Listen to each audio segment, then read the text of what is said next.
Good evening and welcome to the War Horse Symposium. I'm Ethan Boydner-Mesquita. I'm the interim dean of the University of Chicago Harris School of Public Policy. And whether you've been with us all day or just joining us, we're delighted to have you here at the beautiful Reva and David Logan Center for the Arts.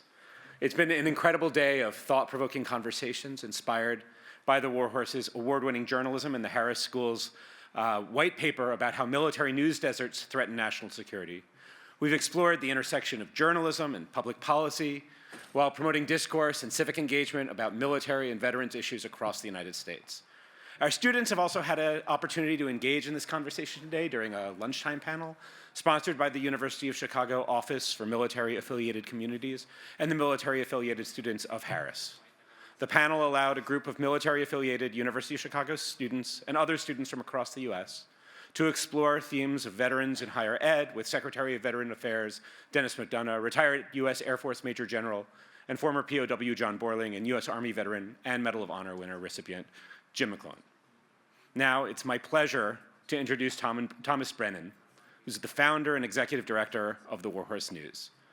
Thomas is a veteran of the United States Marine Corps and served as an infantryman in Iraq and Afghanistan before studying investigative reporting at Columbia University's Graduate School of Journalism. His reporting has appeared in Vanity Fair, the Center for Investigative Reporting, and the New York Times. Thomas is the recipient of the Fourth Estate Award, the Edward R. Murrow Award, and the prestigious Robert F. Kennedy Human Rights Journalism Award. Please join me in welcoming Thomas Brennan.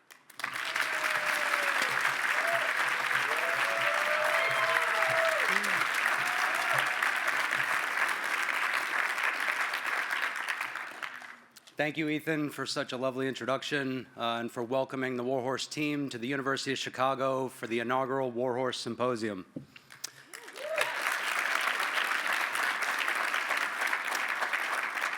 Today has really been a truly incredible day, and I'm grateful for all of the guest speakers who all volunteered their time to be with us today. I'd also like to thank the Harris team, the Office of Military Affiliated Communities, the donors and sponsors who made this day possible, and my fellow teammates at the War Horse. I'd also like to thank all of you. It means so much to all of us that you're joining us here at the Reva and David Logan Center for the Arts. And as the founder of the War Horse and as a veteran of Iraq and Afghanistan, it's really surreal for me to be standing here in front of you today. I can still remember when 7 years ago, the War Horse was still just an idea, and I was launching our Kickstarter campaign, the day that 500 people brought the War Horse to life. I had no money, I had no team, and to put it bluntly, people told me the War Horse would never succeed. They said our work wasn't necessary. What they didn't realize was that's how stubborn Marines like I can be, and how veterans, military families, and civilians would rally in support of the War Horse's work. Today, our team is a dozen people that publish in-depth, often award-winning reporting projects that help to bridge the military and civilian divide. We've also hosted writing seminars where we've trained 60 veterans and military family members and have published hundreds of reflections that serve as the emotional cornerstone for all of the work that we do. But more than anything else, I'm proud that our newsroom team is not only earning, but maintaining the trust of our growing audience.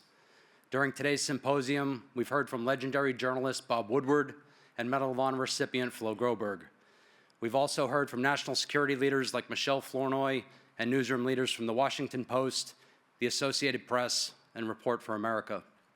But the conversation that I've enjoyed the most was between the War Horse's managing editor, Kelly Kennedy, and VA Secretary Dennis McDonough. In 2008, Kelly, a Desert Storm veteran herself, broke the story about burn pits. For years, she persisted, and her dogged reporting inspired the biggest change in the history of VA healthcare. In short, Kelly's reporting is the proof of concept for why military reporting matters, and it demonstrates the value that veterans and military families can bring to newsrooms across our country.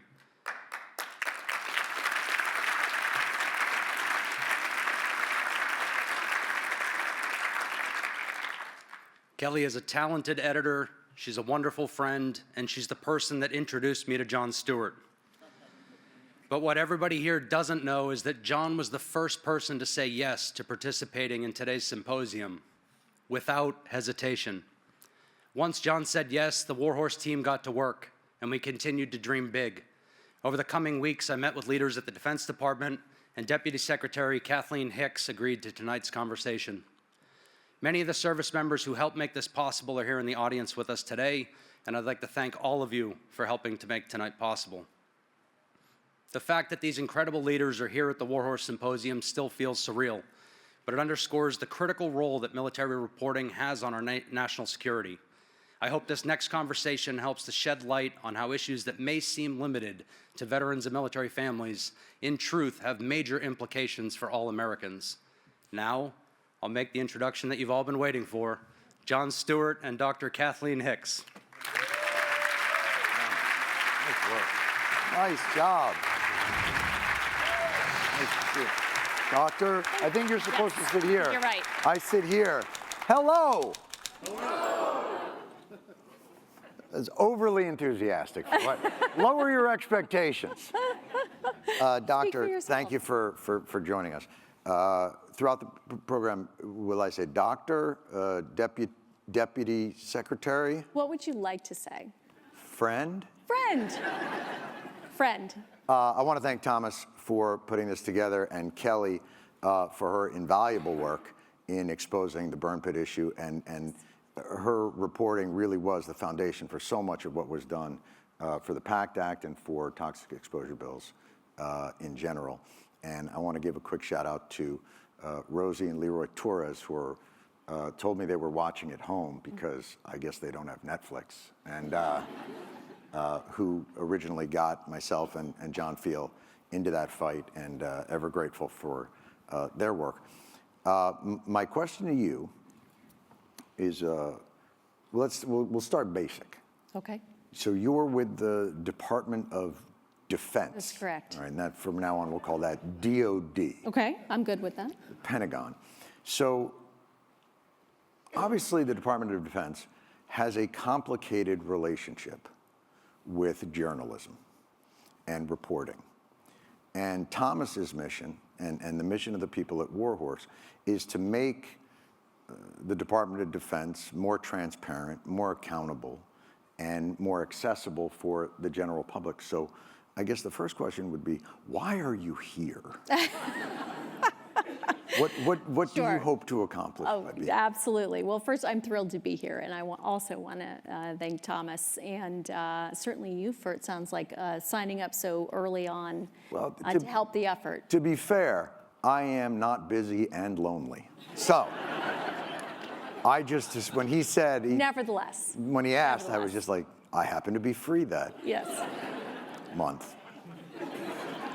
So here's the reason. I don't think we have a complicated relationship with the press. I'm going to stop you there. The United States military is about defending the Constitution, and the free press is part of the Constitution. If you go into the Pentagon and you walk the halls, you'll find that we make space available and fully used by the press. If you take a trip with the Secretary of Defense, you'll find the press is on that trip. We obviously have a press briefing room that we work from all the time. Right. And if you're on deployment operationally, there often can you find the press. So transparency is absolutely vital to both how we do our mission, and then to the point you made earlier on families and service members. They need a voice as well, and the press brings forward their voice, and we need to hear that voice. So any major institution hears hard truths, and the press helps bring that, and that includes for us. We do like them to be truths when we hear them, so good journalism is really important. Right. Quality journalism, quality reporting, and we work very hard to bring facts to the table. But we want to have the press covering the stories for military service members, for their families, and of course issues of national security that we depend on. So you brought up something. What have you been frustrated with in terms of the journalism about the Pentagon, about the Department of Defense, and then I'll go. I'm not sure I would say frustrated by. But what I would say is I think it's always helpful when people have multiple sources. I think it's helpful when the sources are, wherever possible, able to be named. I think it's good to bring multiple viewpoints to an issue. Very basic levels of journalism that we don't always get to see. And I think, again, I don't think that's about what we see in the Defense Department. I think that's a broader issue for the nation. Right. And I think, You'll go. Yeah. So, along with Kelly's reporting what War Horse does, part of what a military is a narrative. Yeah. They're selling a story to not just its own citizens, but to the world, and oftentimes that story is manipulated. This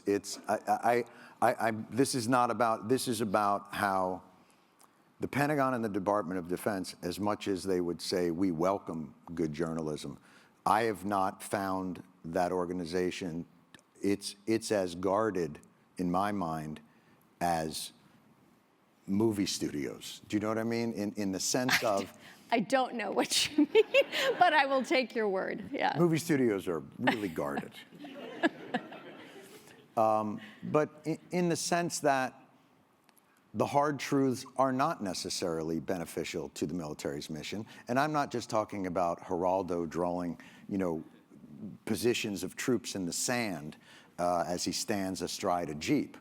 I'm talking about Kelly's reporting on burn pits, which was resisted at the Pentagon and the DOD for years. It was really difficult to get the right information. And by the way, still to this day, we've had a hard time getting the proper, honest truth about what the testing was at those burn pit sites and what the exact things that go in there and what records they had on soldiers' medical conditions. So, and I understand the official position of the Pentagon is we welcome good journalism and we try it.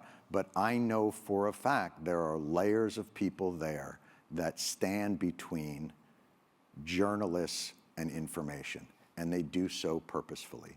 So I think we should just maybe start off with like a more maybe realistic description of what the relationship between journalism and military. Yeah, I don't accept the premise. I do accept the premise that a large institution such as the Department of Defense, and to include the Department of Defense, has lots of people at lots of layers who sometimes are not focused on the big picture. But what I can tell you is at the leadership level of the Department of Defense, we are focused on the big picture and taking care of people to get specifically to the PACT Act issues is front and center. As front and center for the Secretary of Defense, front and center for me. We absolutely, first of all, greatly applaud the PACT Act. The President, I think, rightfully called you out specifically for the work that you have done to bring that to light. Again, this is also part of what good journalism can do. Bring issues to light, get actual policy changes in, and then we can act on those policy changes. Are there sources of resistance at times to any change, to the policy change in particular? Absolutely, and that's part of my job, is trying to work through that and push the change down into the system. Sure, and it's not to suggest that there's something incredibly, but even for instance, we just saw something today where the White House released a report on the Afghanistan drawdown. Now, they have a narrative that they would like to, and it is an administration line, and War Horse and journalists are there to permeate that narrative so that we can get a more clear-minded truth to that. And I don't mean to be argumentative, but I think to suggest that the Pentagon embraces that is not actually so accurate, that they are there, especially the political arm sometimes or the entrenched bureaucracy, but they are there to tell a story.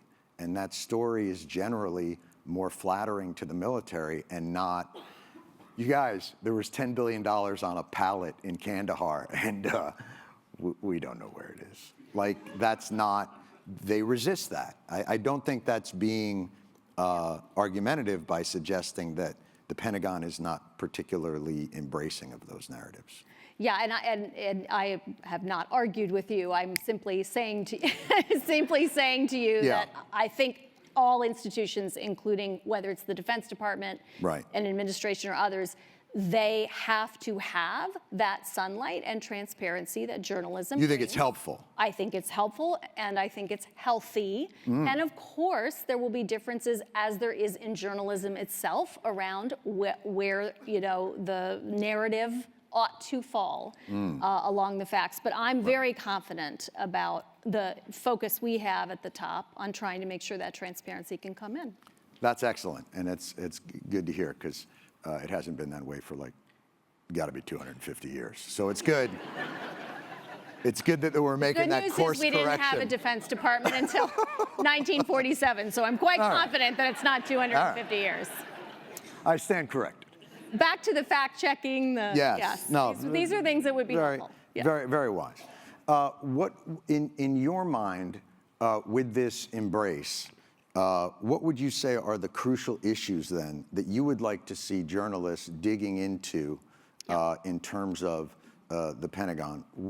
Would it be surrounding the budgetary largesse? Would it be about military families? Where would you like to see the real energy of journalists, as they push through? Sure. I think the personal stories and personal experiences are really important. That can come through the lens of any number of major issues, or better said, it can illuminate many major issues. Let me pick one that's very important and part of why I'm here to answer your question. It's the 50th anniversary of the all-volunteer force.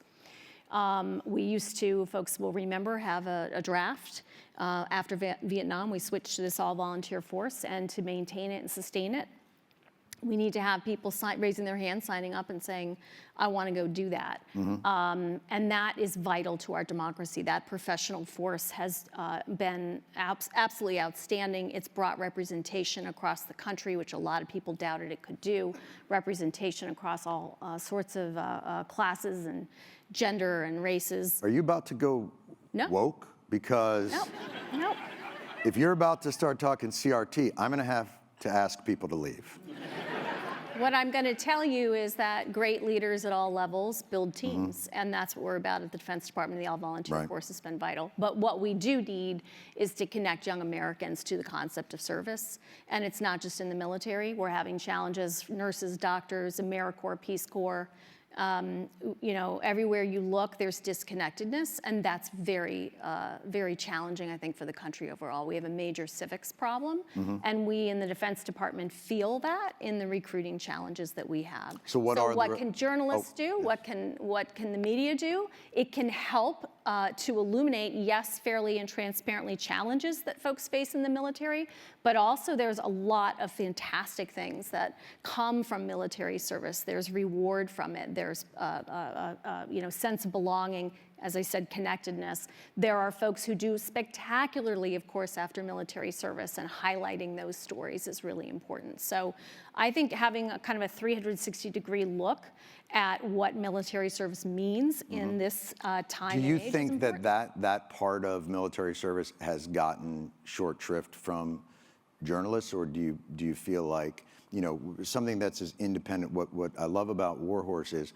it's a lot of people that have served in the military that are also telling these stories and training people who've actually experienced it, as opposed to, I think the media in this country oftentimes are excited when they get to embed and they get to fly to a place and they get to sit in a tank. And I think you find a lot of coverage focuses on what they believe to be the sensationalized aspects, but there's very little coverage of the day-to-day realities of the sacrifices and challenges that military families that they face. I'm not sure there's a question there, but I'm going to answer something in there. Hold on. Oh. That they face? I think what I would say is yes, and first of all, veterans who are journalists, fantastic resource. We have to get beyond that, just by virtue of the expanse of the challenges to be covered, the experiences to be covered, and the fewer the veterans, the more important it is for non-veterans to be also reporting on and learning this space. That's back to my disconnectedness piece. But the rounded pieces, and then also, are there not parts of that military experience, if fairly and fully reported, for service members and their families that have positive aspects as well? And those stories deserve to be told. And I do not think those stories are told as much anymore, not because of, if you will, poor journalism, but because there is less interest overall in military stories. So it's just part of it's shrinking, right. And there are fewer people to report on it, so there's less time and attention on the breadth of stories that are out there. Yeah, it's interesting. It's my feeling of American society is we fetishize service, but we don't know what it is. We know that at football games, oftentimes they'll bring out a veteran and everyone will stand and applaud. But when you talked about the all-volunteer Army, it is I think incredible that you can get such a vital fighting force or such a vital from all volunteer. But there's a dark side to that. And that is that the burden of military service and their families are borne by a very, very small percentage of this country. And they're not aware of the challenges and sacrifices. And as a political reality, one of the things that ended the Vietnam War, that made it so that our political leaders couldn't misuse the human capital that are the veteran population, is that it was a shared burden. Sure. An all-volunteer Army is, I think, as we've seen over these last 25 years, more easily manipulated around the world with not as much political blowback. I think the United States has to be a responsible power, and that includes how it uses its military forces. We can't do it casually, and we can't do it without humility. Starting now. Well, I think starting before now, but now is good too. I think that's an unassailable value that the United States needs to carry forward. We still have selective service. I wish to remind you, if the United States were to go to a major conflict. Are you breaking news I here am tonight? not breaking news, no. We have reserve components we pull in, and we also always have that selective service out there. I say that only because I don't want people to think the all-volunteer force is sort of alone when the United States has to make major decisions. They don't stand alone. That said, your fundamental point is correct, which is we have a smaller portion of the American populace involved in the military. Nothing inherently wrong with that. But we have to take a lot of cautions because of that. We have to connect it better to society. People need to understand the service. The more people are focused on service in general, the more military service has resonance. They understand it better. Mm-hmm. And again, I think the media, journalists, have a great opportunity here to help us build some of that civic connection. No, I think that's right. And I think, one of the difficulties with that has been, in my experience, that the Department of Defense, there's a strange disconnect between that and Veterans Affairs, that it's almost as though they don't particularly realize that all the military operations then create, the veteran populations that sort of suffer, and our government doesn't fund them in the same way. My point being, for instance, DOD has a computerized system that doesn't talk to the VA system. They literally, one is Alta and one is Vista, and I know they've spent billions to try and correct it, but it's still a really difficult thing. So I think we can have the aspirational part of what you're saying, which is we have to get this story out to the American public, and it's a real sacrifice. But the truth is, in the internal bureaucracies, they don't even communicate that well to each other. So we work very closely with VA. I was just over at North Chicago today with the acting VA deputy, focused on electronic health records. So I'm not sure why the premise is that the Defense Department somehow is doing something to VA that's preventing us It's not coming that they're- together. it's But not I that think they're there's a lot necessarily of focus doing on it. trying to get to that common Right. electronic health record. And, our But they chief haven't. information officer, okay, that's something hard to work on. I mean, we've been in two years. I know Secretary McDonough was here earlier today. I know he's working hard on it. Secretary Austin's working hard on Right. it. But it's this, if I may, and again, I'm not trying to be argumentative, but that feels defensive to me in a way that I don't think the question was posed. It wasn't about blame. It was about reality. It was about the idea that... If you've played yourself back, what you said is basically how did DOD do this to VA? So that's why I was trying to understand why it comes from that. Jon, where is this coming from? Let's talk about your childhood. There's something in there. There is something here about DOD that is I was coming abandoned through. by my government at a young age. And hung out to dry. Look, I don't think I'm telling you anything that you probably don't already know, and it's not about I don't think it's a terribly aggressive point to make, that we have a military that I was in Afghanistan sitting in a tent watching eyes in the sky with drones that looked out over a 3-mile period that could pick a guy off of a motorcycle without knocking over a street sign next to him.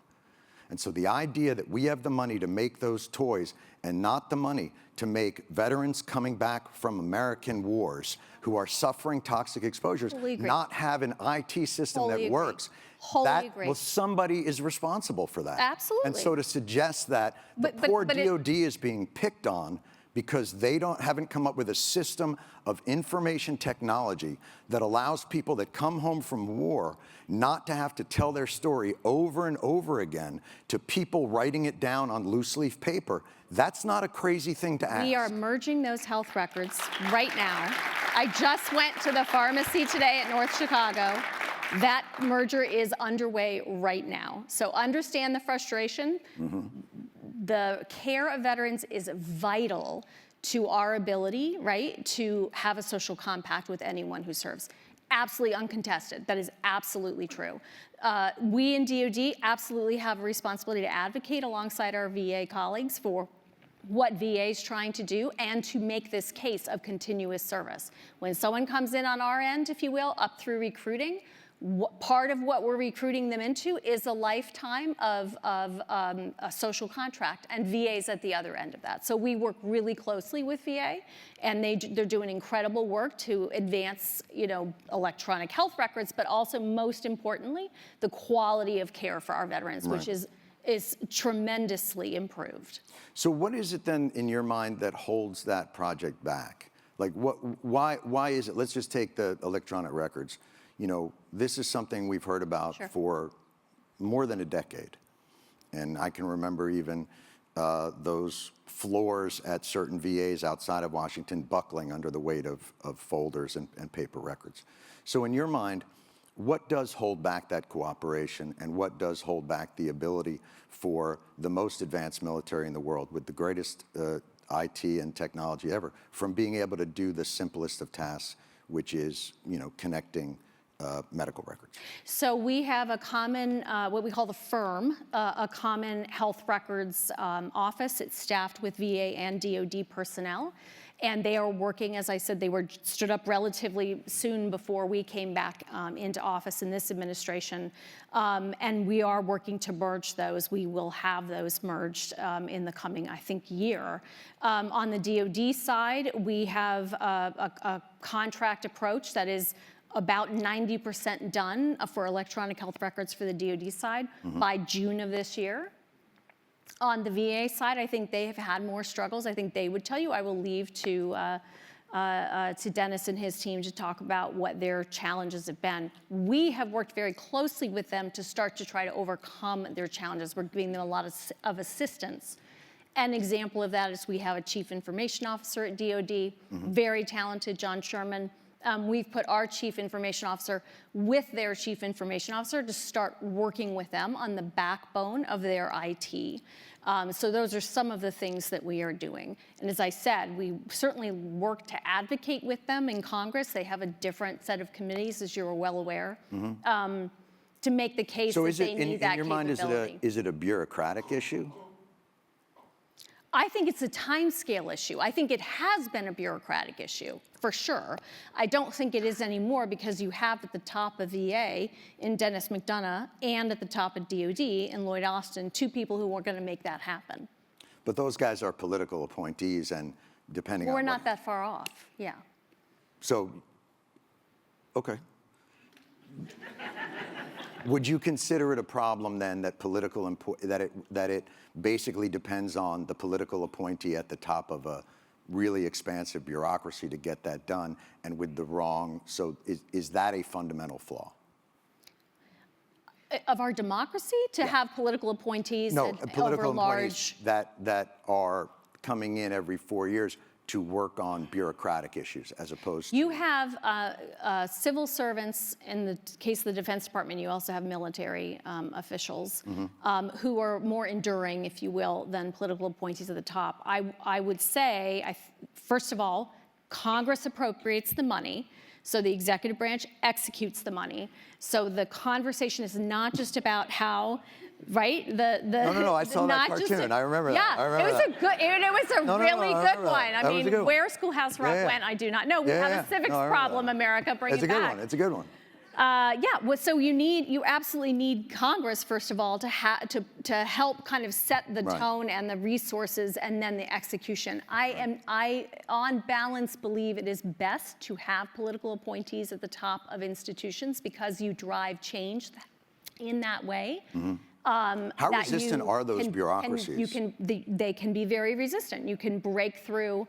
How resistant is DOD? It depends on the issue. Yeah, I think you How about electronic records? No, not at all. Not at all. I just told you we're 98% implemented by June. I can remember this issue from like 2005. So it's like it's been a while. Yeah, sometimes it's hard when you're in that position. But let's flip it to, we talk about resources. One of the frustrating things in the PACT Act was Congress and DOD, those budgets. We've had 20 years of war. There was a Washington Post editorial. It might have been yesterday or the day before. And the thrust of the Washington Post editorial was, we've got a problem. And the problem is a ballooning budget for the VA through toxic exposures and through disability payments.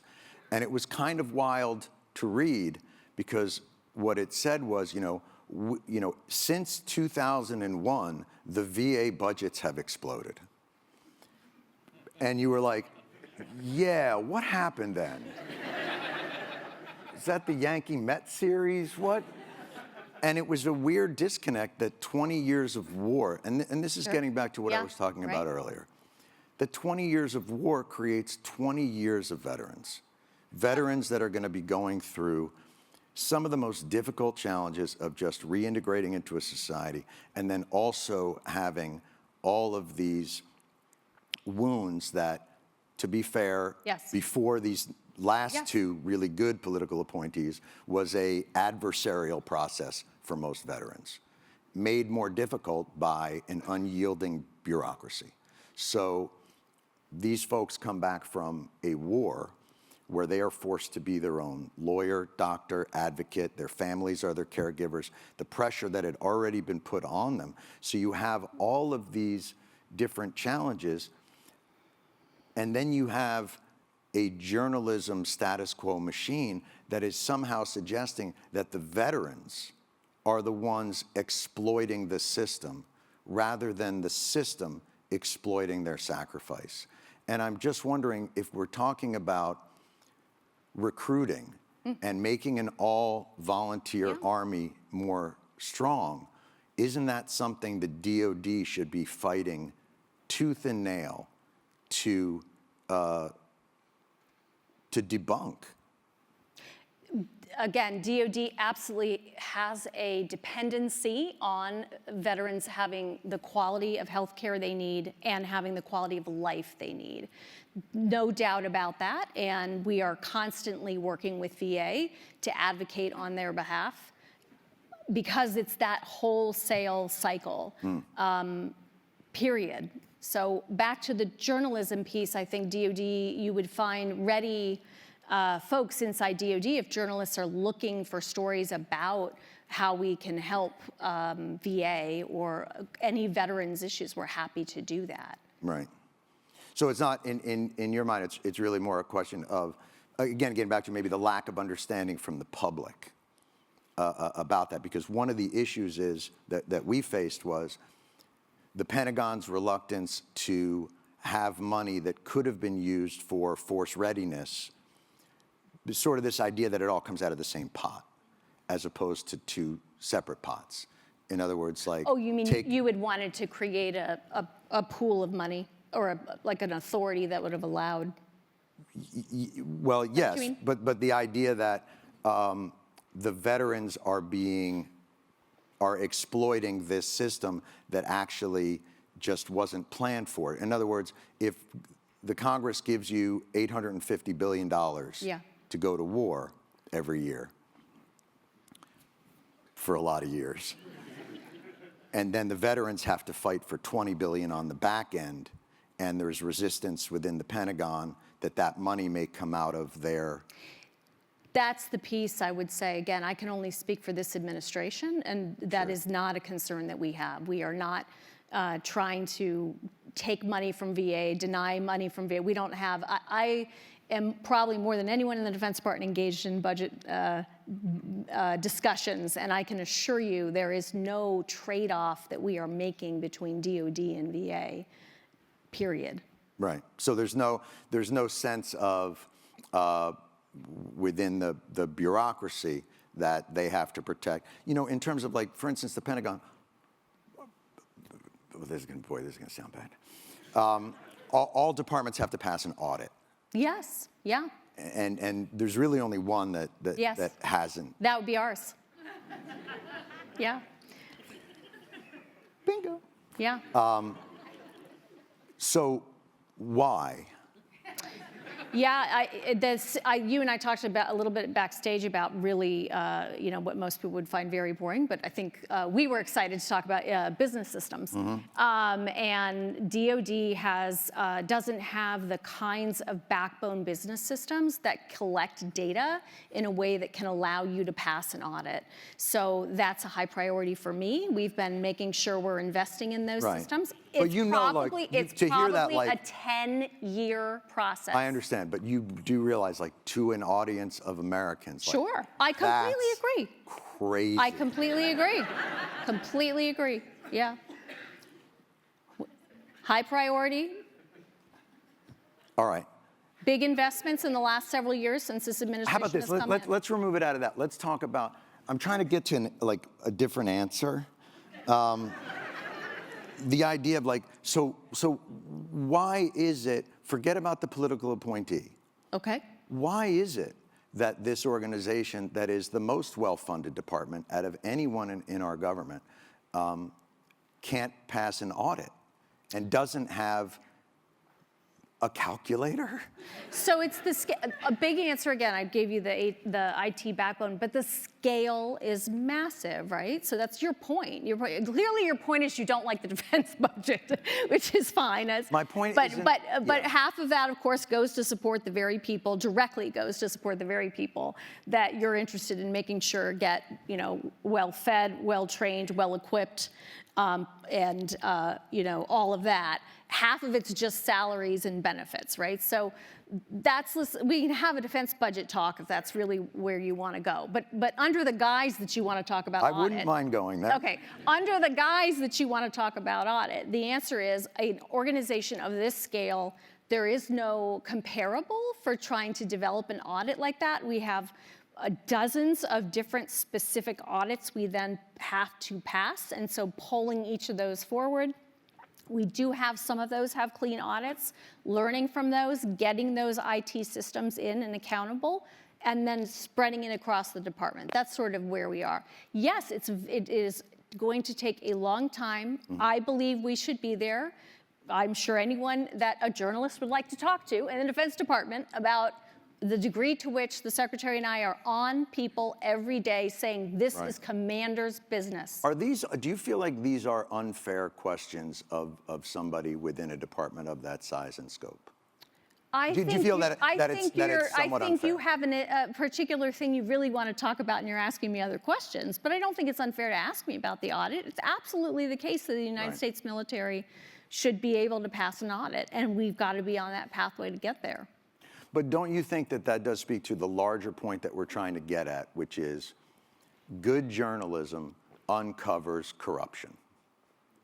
And Okay, I mean, good journalism does uncover corruption, but I'm not sure these two things are linked. An audit is not. But they are. Okay, so you need to explain to me, do you understand what an audit does and the degree to which it is linked to the question that you're asking? I believe so. Okay, go ahead. Give me your explanation. No, I don't mind learning. So what I would suggest is that the audit that they have in the military doesn't really look at whether or not there's efficacy. It's just whether they got delivered the thing that they ordered. And that is any audit. That is any audit. That is true. But generally, those audits aren't $400 billion for Raytheon and $1.7 trillion for a plane that doesn't seem to be doing. Like, there is a lot of waste, fraud, and abuse within a system. Audits and waste, fraud, and abuse are not the same thing. So let's decompose these pieces for a moment. Then please educate me on Sure. what So an the audit is difference exactly what you just described, Yes. which is, do I know what was delivered to which place? Right. The ability to pass an audit, or the fact that the DOD has not passed an audit, is not suggestive of waste, fraud, and abuse. That is completely false right there. So what is now it it's a question of, it's suggestive that we don't have an accurate inventory that we can pull up of what we have where. That is not the same as saying we can't do that because waste, fraud, and abuse has occurred. So in my world, Yeah. that's waste. How is that waste? If I give you $1 billion and you can't tell me what happened to it, that to me is wasteful. That means you are not responsible. But if you can't tell me where it went, then what am I supposed to think? And when there has been reporting, I mean, this is not, look, I'm not saying this is on you and that you caused this, but I think it's a tough argument to I'm pretty make sure I that didn't cause it. an $850 billion budget to an organization that can't pass an audit and tell you where that money went, like, I think most people would consider that somewhere in the realm of waste, fraud, or abuse, because they would wonder why that money isn't well accounted for. And especially when they see food insecurity on military bases, and they see... You want to talk about that? Because that's a good... we should be talking... I mean, Well, I'm trying to understand where you're trying to go, other than the dollars, which really bother you. I think it doesn't really bother me. I think it's all connected. Okay. I think tell when me, I tell look... me that story. Tell me how you're thinking about that. When I see a State Department get a certain amount of money and a military budget be 10 times that, and I see a struggle within government to get people like more basic services, and then that department that got that, I mean, we got out of 20 years of war and the Pentagon got a $50 billion raise.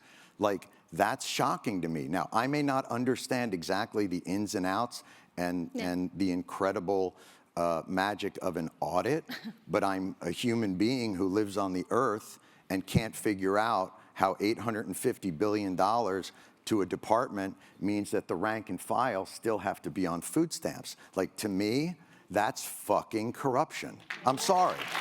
And if that blows your mind, and if you think like that's like a crazy agenda for me to have, I really think that that's institutional thinking, and that it's not looking at the day-to-day reality of the people that you call the greatest fighting force in the world. So I get back to this idea of like, I'm not looking to pick a fight with you, but I am surprised at that the reaction to these questions are, you don't know what an audit is, bucko. Like, that's just weird to me.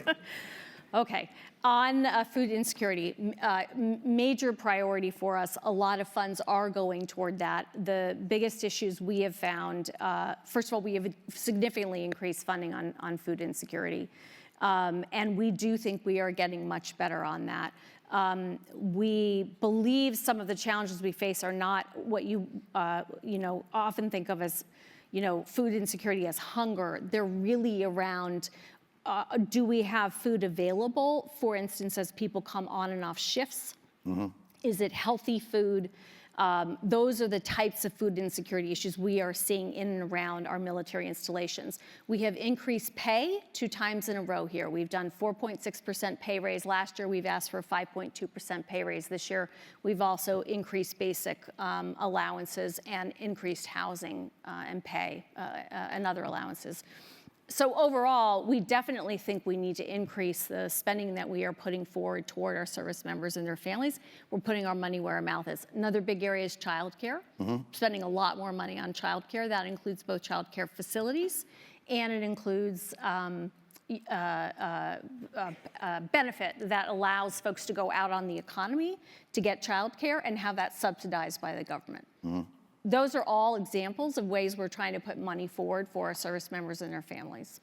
Is that the kind of thing, too, that, like, in a change of administration, could that go away, or is that made more permanent into the structural system? The pay raises are in law, so those don't go away. They can only go up from there. Certainly same thing on any kind of childcare institutional development that we've done, for instance, new centers and things like that. The things that are more malleable tend to be what goes up and down with inflation, so we have some allowances that are based on inflation. Do you think they'll be adding more presumptions to the toxic exposure bills? Is that something that you'll be working with VA on to see if they can continue to add to? Happy to work with VA on that. I have not been aware of any things that are missing, if you will, that need to be added on. Happy to work with them on that. But I went to a PACT Act fair just a week ago in the Pentagon. We're enrolling folks all the time. We're taking active duty military, so they're not veterans, in other words, and we're saying, hey, start to look at this, start to see how you can enroll. A lot of advantages to getting that military community signed up now.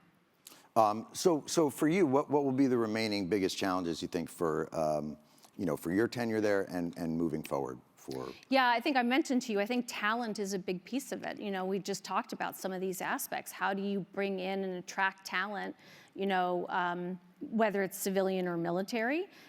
You have to be able to attract them with, as I just pointed out, the benefits, et cetera. You have to give them a sense of service. You have to show them that on the backside, to the veterans' point, this country's going to treat them well and fund that well. And then I think on the civilian side, I mentioned to you, we just aren't up to speed to the degree that private companies are today with the speed of hire, the kind of things people expect to have on day one. Does their computer turn on and function? Things like that, little things that attract people to a workplace.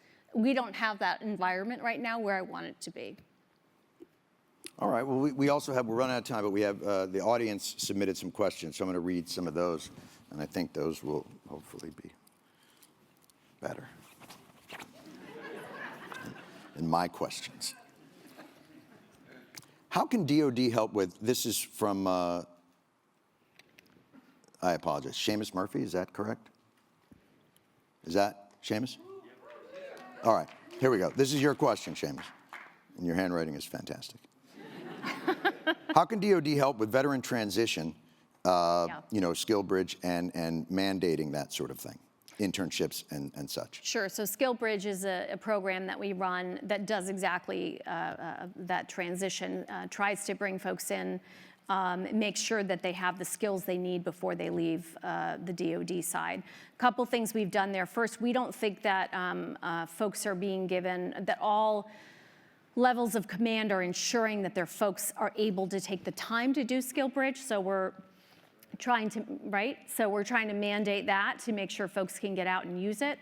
We also have expanded the time frame in which DOD services are available to folks who are transitioning out to kind of ease that period of time. So it's not like you move out of our system and directly into the VA system if you aren't ready or you haven't done all the paperwork. We've extended that period of time.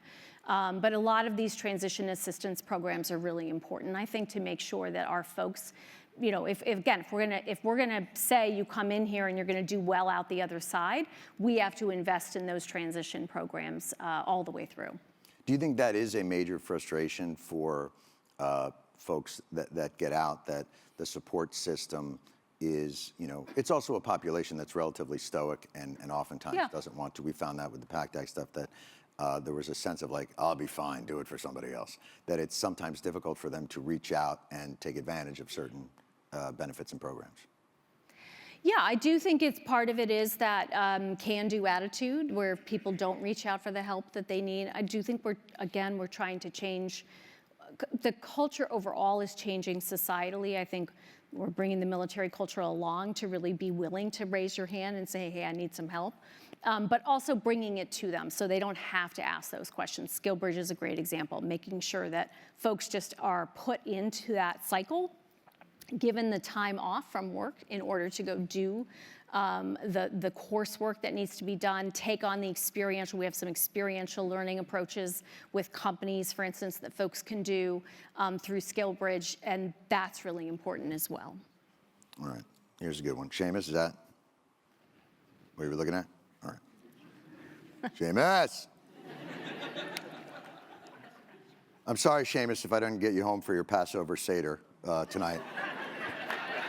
Seamus obviously is a Hebrew. Right? Is that? This is Passover. I am doing this on Passover. I want to make that clear. How do we stay dedicated to and faithful in entities like the government or military while recognizing their flaws? And this is from Keenan. And I think that was getting to a little bit about what I was saying is I think sometimes recognizing and being open to the flaws of something is almost a healthier way to attract and retain people than the kinds of sometimes more not recognizing them. So what do you think of that? Yeah, I started off with that. I think you have to have a lot of transparency and ask hard questions. And I think good journalism does that. I think good engagement overall going out, not just the journalism, but our ability to communicate and engage publicly in ways that acknowledge it's going to take 10 years to do an audit, for example. Those are important. I agree. I think people can sense, particularly in the generation that we're trying to attract now, they don't have a lot of trust in institutions. And all the I think everybody knows that, but certainly polling reinforces that. So making sure that you can speak to both the value that the institution can bring, what it can do for them and their families, how it can feed something in them, and I think that's how the question is phrased, how you can have this sense of mission and purpose, but also really acknowledge that you've got to get better. I think that's the core of it. Is that something, do you think that the wars in Iraq and Afghanistan and the way that they ended, maybe not a mortal blow, but how big a blow was that to the credibility of institutions like our government and the military? And how difficult does that make your job going forward in terms of rebuilding that trust? I think the reality of the U.S. experience of the last 20 years of war has been very challenging in terms of, you had a generation that 9/11 really excited to, if you will, got it energized to want to serve in all kinds of ways. We've seen that on the civilian side as well as the military side. And this is a public policy school. People who are here want to serve, they want to work, so that still happens. But after 20 years of war, you have challenges with the seams that's shown in our society. There are other seams that are rather substantial in our society right now that probably don't trace quite so closely to that. But you bring it all together, and I think we have a really hard time for exciting people into public service, to include military service. Are there other ways you think that those seams can be repaired that aren't necessarily like, I do think there is a loss of trust, but are there other forces at play within there that you think are also need to be looked at? In terms of the rifts in society, is that what you mean? Yeah, I mean, I think I'll just speak to DOD. We find that there's a lot of playing out of national politics. I don't know if you've noticed that in terms of how we operate as an institution, and we just try to keep ourselves focused. I think one of the big things we can do is just keep the eye on the ball of putting out leaders who look out for their teams, who keep their people safe. And that's actually a workplace a lot of people want. We have a very disconnected society. People want to go somewhere where they feel connected, they feel cared for, they know their leadership is going to look out for them. I think that's a lot of what we can do. We can model some of that behavior, and I think that can help more, can kind of broaden out from there. Here's another question. As the government and VA uncover additional presumptive conditions connected to military... Sorry? Oh, I'm thinking, is this related to the one you asked? It may be, yeah. I haven't read these. I'm not prepared. No worries. No worries. They handed me right before it went out. And they're in script, which I haven't read in God knows how long. The bar. I only read things in email format. As the government and VA uncover additional presumptive conditions connected to military service, are you going to continue to advocate for the troops? Oh, that might be Yes. for me. Yes. Oh, that might be for you. Yeah. Yeah. No.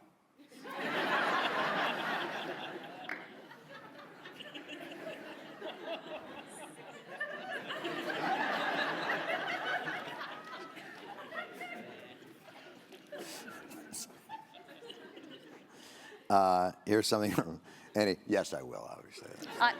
I knew that. It was, though, I have to say, and that's, I think some of my discontent is forged by my experience in that Sure. arena. Yes. And I think it's really based on the difficulty that I saw so many good people, Yeah. and Kelly uncovered this in many years, and I saw so many internal documents that spoke to not political appointees and all those things, but a corruption within an institution that was hiding, I think it comes from a place of 9/11 was the original burn pit, ground zero. And I saw what that did to the people who lived in that area and the men and women who fought there. And they were really the first veterans in this war. And it took 10 years to get our government to recognize that breathing on top of a fiery jet fuel burning pit might not be good for you. And the EPA said the air was clean there 3 days into it. And when I saw the same thing happening, I mean, to be honest with you, when I went and visited Iraq and Afghanistan and I flew into one of those places, I thought it had just been attacked. And it was just a burn pit. I thought it was the enemy that had bombed it. And when I found out it was our country's own contractors and that they had sovereign immunity, like this all boils down to me believing that this system was designed to exploit the men and women that they were raising up as heroes. And it brought them home and made them fight against the very government that they had been overseas sacrificing and defending. So Yeah. I do apologize. I come from a place of this, I'm not going to get Al Pacino, but like, this system is out of order. We're out of order. This whole room is out of order. And so that's where this is. When you say, like, what are you getting at? Yeah. I think that's what I'm getting Yeah, at. I think it's what you're getting at too. And I that's- think you should be incredibly proud of the work you single-handedly. Not proud in the slightest. should I be- provided air support you to should men be and women in the incredibly trenches. proud But here's that what you brought voice I'm to more people who sad. needed voice. I'm Of course, because it incredibly should sad. never have taken that. That's never should have taken that. And, Totally agree and with you. so when I look at an institution, and you're not responsible for it, but I think the questions have always, for me, are how can we make this machine less I agree. corrupt and more responsive to those who so desperately want to uphold the values that cause them to join in Absolutely. that sacrifice in Yeah. the first place. And that's my overarching thought, because I think if you can figure that out, boy, they'll be knocking down the doors to not be part of a war machine, but to be part of something that they think you want to make this country be something that's worth defending.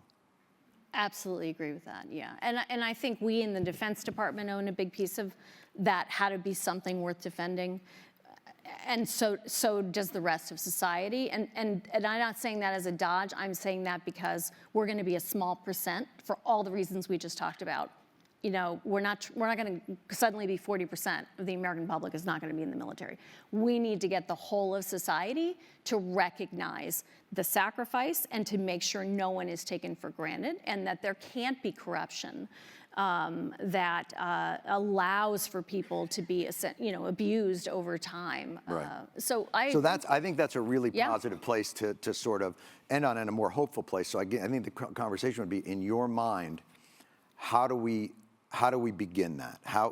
What part of that on a more practical level can we, as look, we've got really energized young people in this room listening to this conversation saying, we're actually going to hopefully be a part of building that new machine. So what parts of the system that you have identified where you think, to them really, not to me and not to the administration, that they would look at and say, this is what you're going to have to dismantle, and this is what you're going to have to rebuild?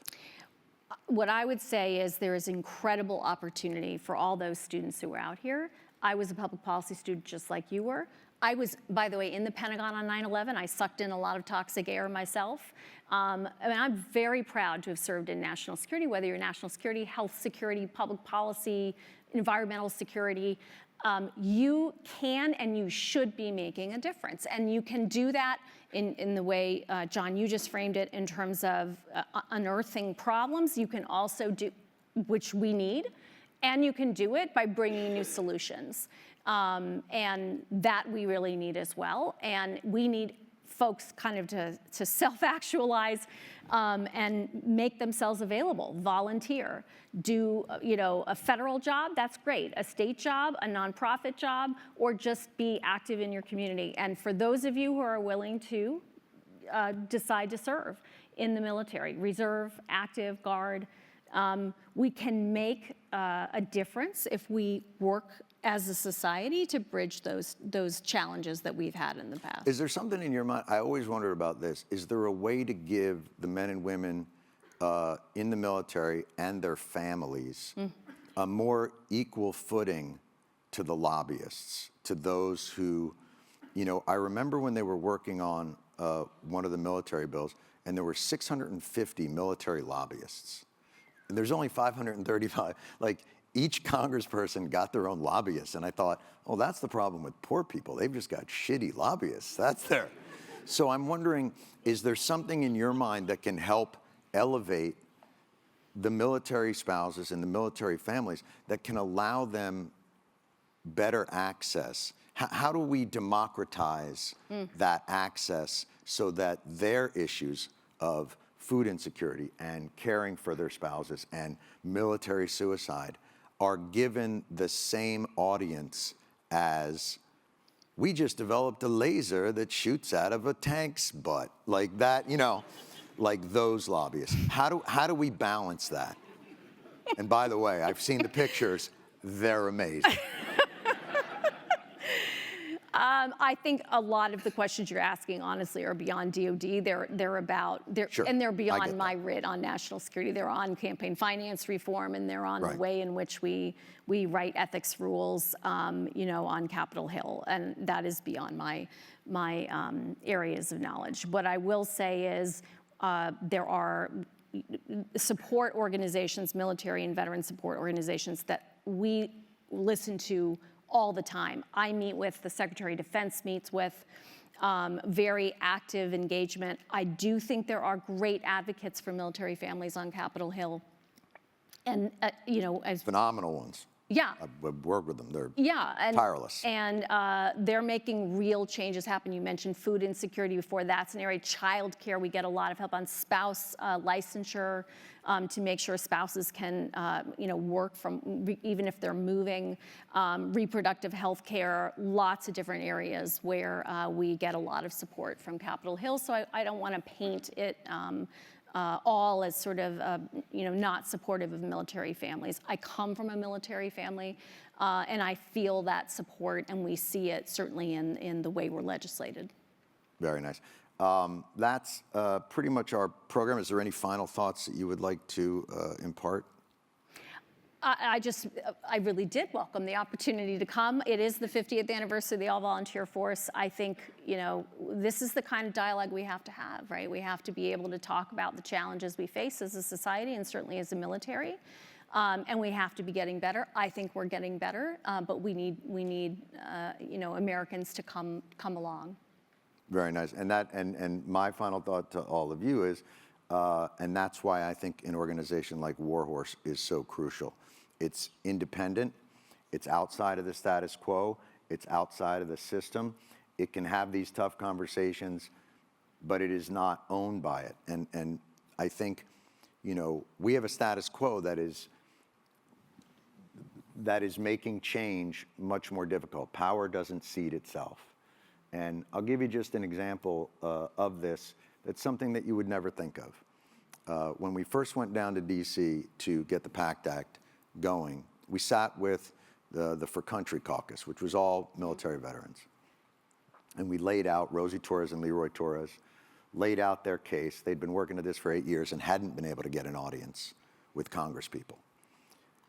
And we laid it out in front of the congressional delegation, and they were very moved, and they were shocked. And they said, "This is amazing." And then they said, "But we're kind of overwhelmed here and pretty busy, so if you guys could write it, that would really help." The legislation. So if you're wondering why things are the way they are, imagine a busy Congress and lobbyists that work for certain industries and those same Congress people going, "We're really busy. So if you could write this, that would really help." It's kind of how we get the laws we get. And it was interesting. We were in a room with all the VSOs and all their partners. And they laid out the PACT Act of what would help fix this problem. And then I sat in that room and I watched them over the next hour negotiate against themselves for what they thought they could get. They sat in that room and they laid out a solution, and then they spent the next hour cutting it down to a point where they thought it might pass. And when I asked why, they said, it's money, and they'll never go with presumption. There's certain things, and they had been so beaten down by this system that they no longer could even dream of the ideal of helping. And when they said it was money, I said, here's an idea for the money. Let's slap a 2% war profiteers tax. Defense contractors get $400 billion. You can leave for this part. They get $400 billion a year. 2% of that goes into a fund so that the damage that is done by our war machine to our veterans will be ameliorated by this pot of money. And they all went, that's an amazing idea. And an hour later, I got a call from a VSO that will remain nameless. They said, yeah, we can't do it. Because guess who funds the VSOs? Defense contractors. So for $1 million, they get out of paying $1 billion. So I think that speaks to the structural issues that we have in the country, the difficulty of entrenched bureaucracies, the incredibly talented and good-hearted and well-intentioned and hardworking people like the good doctor here who has been gracious enough to come down and listen to my ramblings. It's a system that makes your efforts so crucial, but also so difficult. So if I'm addressing those who are going to be a part of this system, it doesn't have to be this way. This is what we made of it, but we fucked it up big. So it would be nice if you guys could fix it for us. And I'll talk to Tom Brokaw about calling you the next greatest generation. Yeah. Thank you very much for being here. Thanks to Thomas. Thank you very much. I hope that was okay. It's all quite well-intentioned.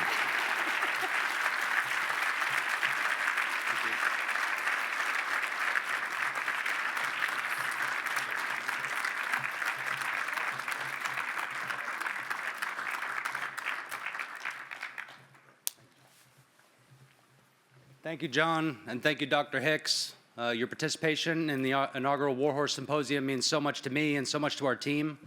I hope that each of you in the audience today leave this conversation with a better understanding of the human impact of military service and a desire to bridge the military and civilian divide through continued conversation. Like Jon said during his remarks, our country fetishizes service, but we don't know what it is. And like Dr. Hicks said, journalism can help rebuild civic connections that have eroded in our country. Part of how you can help us improve that understanding is by sharing the War Horse's work. You can subscribe to our newsletter, and you can foster conversations. Talk to your friends and family about today's symposium. Tell your friends about our work. Take action in your community to support local journalism. And if you're able, donate to the War Horse so we can continue the work that you experience today. You can help the War Horse have a bright future, and you can help veterans and military families reconnect with the communities we served. The conversation starts today, but it's up to you to keep it going. Thank you, and have a great night.